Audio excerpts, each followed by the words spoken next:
Today we'll be reading from Ripper, and we'll start on chapter 6, page 21.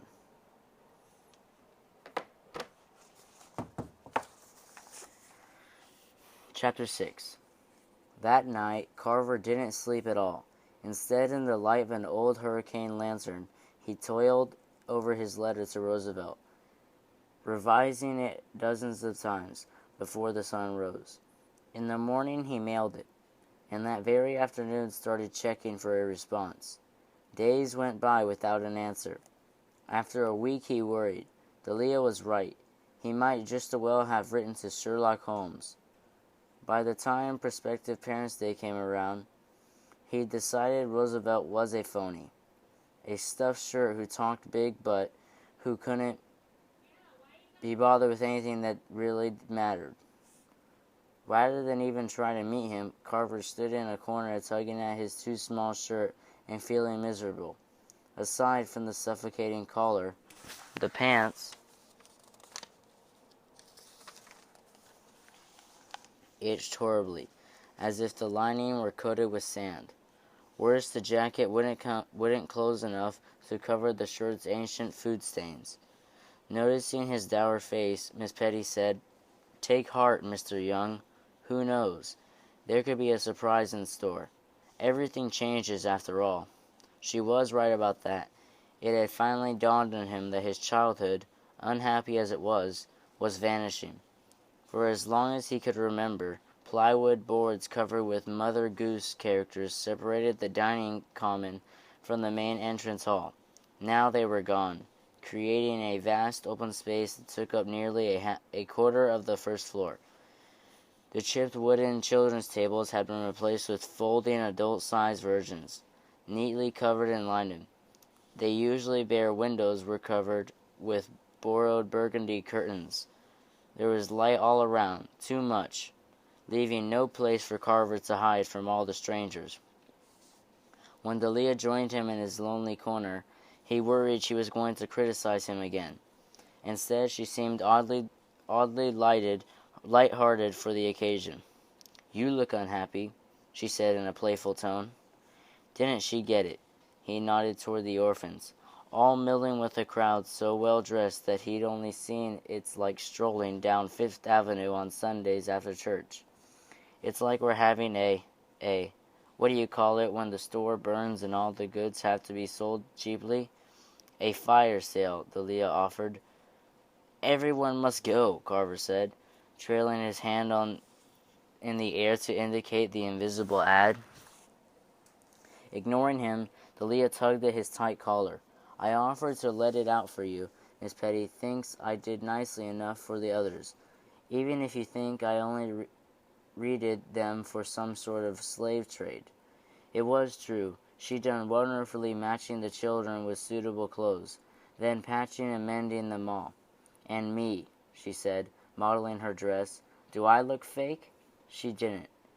He'd almost taken her for one of the visitors when he first saw her. The dress was a shade lighter than peacock blue, matched her eyes, and looked new. "I suppose not," Carver mumbled. She tugged at his arm. "Come on. You're not going to meet anyone standing in a corner by yourself." Carver shook his head. "No one's here for the orphans. They're here to gawk at Roosevelt." At the drinks table, a crowd had gathered around a barrel-chested man with a bushy mustache and Pinzines glasses. His teeth were big and white, his eyes small and piercing, and his rasping voice carried to every corner. "I have the most important and the most corrupt department on my hands," Theodore Roosevelt said. "I know well how hard the task ahead of me is." "Nothing but a windbag," Carver said. Delia hissed. "How long are you going to stay angry because he didn't drop every murder investigation to read your letter? You love detectives. Detectives work for him. You might say hello." Carver slumped back into the wall. "Don't let me hold you back," he said. She cleared her throat. "I have some news. It's official. I'm to be adopted by Jarek and Ann Ribe. Not even adopted, really. Miss Ribe, she wants me to call her Ann. Anyways, I'll be more."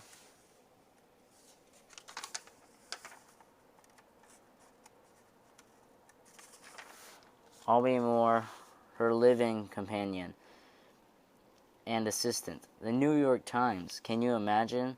Look, they're right over there. She pointed to a young couple among the crowd surrounding Roosevelt. They were nicely dressed, but not quite as stylish as the others. The man, thin, bespectacled, with close-cropped fair hair, had a pad in his hand. He was working hard to try to get Roosevelt's attention, bobbing up and down like a ferret. The woman, her curly blonde hair tied neatly in a bun, kept putting her fingers on her lips as if trying to stifle a laugh at her husband's antics. Carver liked them at once. "That's fantastic, Delia." He forced a smile to his face. "So good things can happen sometimes, yes?"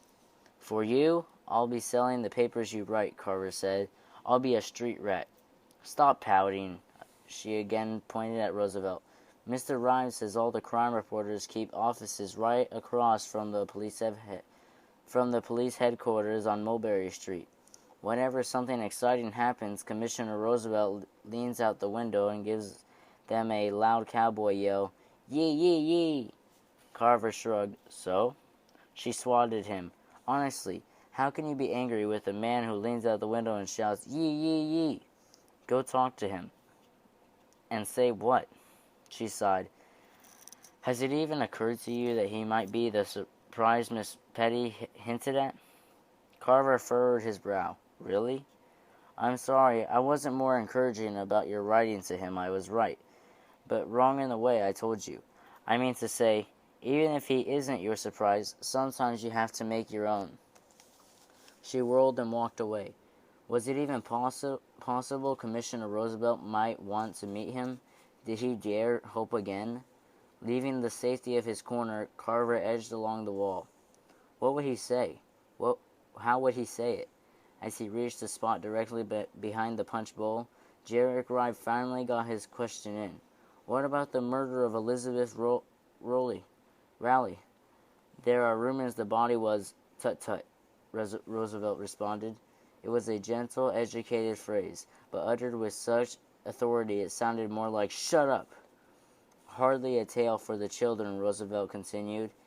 He offered the orphans at his feet a wide grin, revealing the substantial gap between his teeth. Out of nowhere he frowned. Suddenly the stout man turned back toward Carver, his instincts as a hunter perhaps telling him he was being secretly watched. For a moment their eyes locked. Carver felt something powerful pulse from the stocky man. Roosevelt twisted his head curiously, then went back to the reporter. "I will say this much.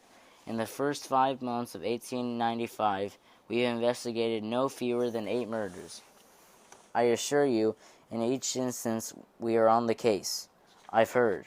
Again Roosevelt cut him off. "I faced down Rhinocuri,